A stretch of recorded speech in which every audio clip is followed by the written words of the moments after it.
અહીંયા મેં એક વાટકી ઘઉંનો લોટ લીધો છે, ઝીણો અને ફૂડ કલર નાખ્યો છે. પૂરો વિડીયો જોજો, ખૂબ સરસ છે અને મોટો વિડીયો બનાવેલો છે કે મેં આ વસ્તુનો ઉપયોગ ક્યાં કર્યો તો એ વિડીયોમાં નીચે લિંક આપી દઈશ, ચોક્કસથી એ પણ જોઈ લેજો. આજે મારી બેબી આવવાની છે તો સેલિબ્રેશન કરવાનું છે, તો એના માટે મસ્તનો દીવડો બનાવું છું. તો ચોક્કસથી પૂરો વિડીયો જોજો.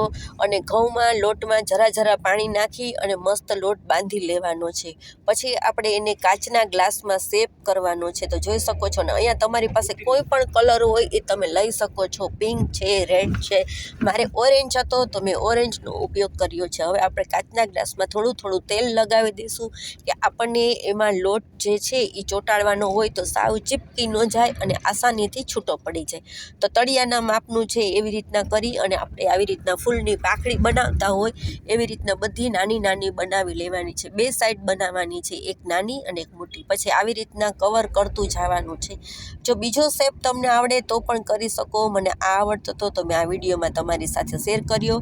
અને થોડીક આપણે ઊંચા નીચે કરતું જવાનું, તમારા હાથે જ શેપ આપી દેવાનો છે. ગ્લાસને પલટાવી અને હાથમાં લઈ અને શેપ આપી દેજો. ખૂબ સરસ દીવડો થઈ જશે, કમળ જેવો અને ગુલાબ જેવો, તમને જે ગમે શેપ કરાય. હવે થોડોક લોટ વધ્યો છે, એનું આપણે કોડિયા જેવું બનાવી અને એમાં ઘી અને વાટ મૂકી દેશું. અને આની મસ્તની મારા દીકુ આવે છે એના માટે આરતી કરવા માટે મેં દીવો મસ્ત કરી લીધો છે. ડેકોરેશનની થાળી પણ કરી છે, મોટો બ્લોક પણ બનાવ્યો છે. તો આ વિડીયો તમારી સાથે શેર કર્યો છે અને આમાં નીચે લિંક છે, ચોક્કસથી જોઈ લેજો.